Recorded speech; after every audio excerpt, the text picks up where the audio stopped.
और दोस्तों आज के दिन देखा जाए तो निफ्टी 50 और सेंसेक्स और साथ ही साथ देखा जाए तो निफ्टी बैंक में भी हद से ज़्यादा गिरावट है। आखिर क्यों गिरावट है, इसका रीज़न क्या है, इसे जानने के लिए आपको हमारे वीडियो को शुरू से अंत तक जरूर वॉच करना पड़ेगा ताकि आपको पता चल सके कि आखिर मार्केट में इतना गिरावट क्यों है, उसका कारण क्या है, रीज़न क्या है। उसे जानने के लिए आप हमारे वीडियो को वॉच जरूर कीजिए। देखा जाए तो निफ्टी 50 आज के दिन काफ़ी ज़्यादा डाउनफॉल देखने को मिला।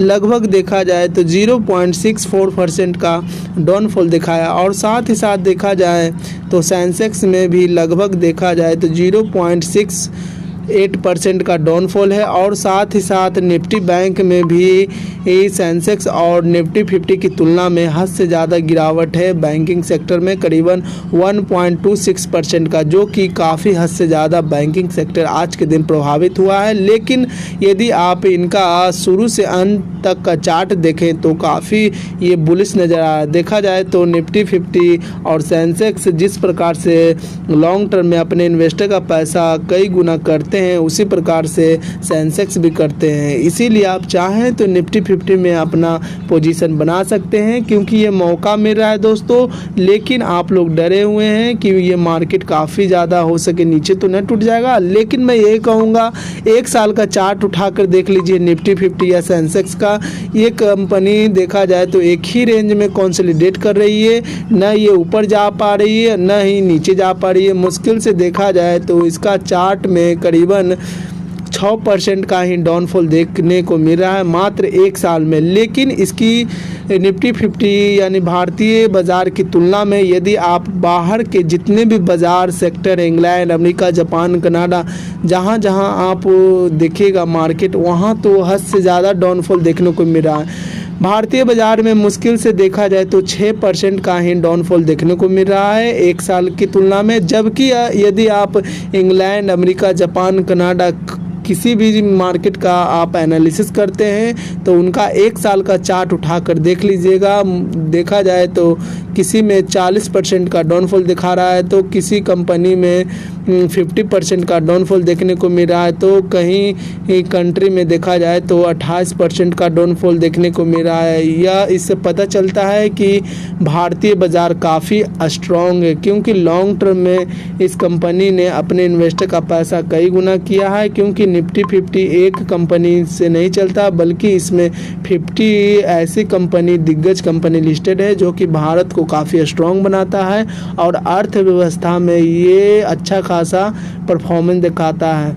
आप चाहें तो ये सारे कंपनी को निफ्टी 50 में खरीद सकते हैं क्योंकि निफ्टी 50 में 50 टॉप कंपनी लिस्टेड है। यदि आप चाहें तो ये सारी कंपनी को अपने पोर्टफोलियो में जगह दे सकते हैं क्योंकि लॉन्ग टर्म में ये सारे कंपनी ने अपने इन्वेस्टर का पैसा कई गुना किया है और आगे भी कर सकता है। आखिर आज के दिन मार्केट क्यों डाउनफॉल देखने को मिल रहा है, इसका कारण और रीज़न यह है कि जितना भी भारतीय बाज़ार की तुलना में बाहर के जितने भी बाज़ार हैं, इंग्लैंड, अमेरिका, जापान, कनाडा और देखा जाए तो अमेरिकन मार्केट हद से ज़्यादा टूट चुका है। क्यों टूटा है?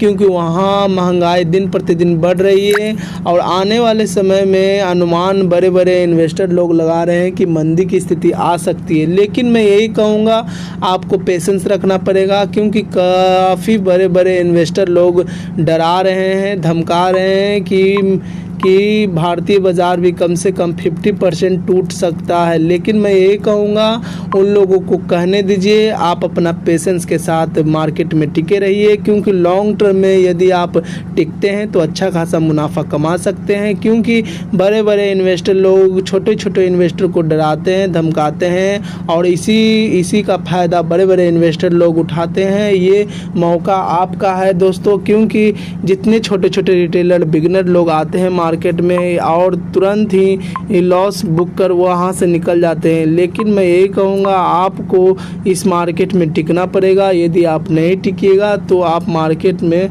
कभी भी नहीं जीत सकते हैं क्योंकि मार्केट में जीतने या अच्छा खासा मुनाफा कमाने के लिए आपको पेशेंस रखना पड़ेगा और लॉन्ग टर्म का नज़रिया रखना पड़ेगा। क्योंकि देखा जाए तो मार्केट में छोटे छोटे इन्वेस्टर लोग कब इन्वेस्ट करते हैं, जब ऊपर लेवल पर ये किसी भी स्टॉक ऊपर लेवल पर ट्रेड करता हुआ दिखता है तो वहाँ पर इन्वेस्ट करते हैं और काफ़ी ज़्यादा नीचे उनका पोर्टफोलियो नीचे चला जाता है, माइनस में चला जाता है, वो डर के बेच देते हैं और फिर पुनः मार्केट ऊपर की ओर बुलिश नज़र आता है तो ऊपरी लेवल पर फिर से खरीद लेते हैं और फिर मार्केट नीचे चला जाता है तो डर कर फिर सेल कर देते हैं। इससे छोटे छोटे इन्वेस्टर को किसी प्रकार का मुनाफा नहीं हो पाता है और ये सारा मुनाफा बड़े बड़े इन्वेस्टर लोग अपने घर ले जाते हैं क्योंकि वो लोग का अच्छा खासा पैसा बन जाता है शेयर मार्केट से, लेकिन छोटे छोटे इन्वेस्टर लोग तकते रह जाते हैं। इसीलिए मैं कहता हूँ कृपया कर आप लॉन्ग टर्म का नज़रिया रखिए, कम से कम 10 साल का यदि आप नज़रिया रखते हैं तो आपका पैसा अच्छा खासा परफॉर्मेंस है। यदि आप चाहें तो अच्छी कंपनी को निफ्टी 50 में अपना पैसा इन्वेस्ट कर सकते हैं और सेंसेक्स में भी अपना पैसा इन्वेस्ट कर सकते हैं क्योंकि लॉन्ग टर्म में ये सारे कंपनी अच्छा खासा परफॉर्मेंस दिखाती है और अपने इन्वेस्टर का पैसा कई गुना करती है। यदि ये वीडियो अच्छा लगे तो लाइक कीजिए, कमेंट कीजिए, सब्सक्राइब कीजिए। ये वीडियो सिर्फ एजुकेशन पर्पज़ के लिए बनाया गया है। इन्वेस्टिंग अपने रिस्क पर कीजिए, लोन लेकर कभी भी इन्वेस्ट मत कीजिए, इससे आप बहुत बड़े मुसीबत में पड़ सकते हैं। अगर ये वीडियो अच्छा लगे तो लाइक कीजिए, कमेंट कीजिए, सब्सक्राइब कीजिए। थैंक यू फॉर वॉचिंग दोस्तों।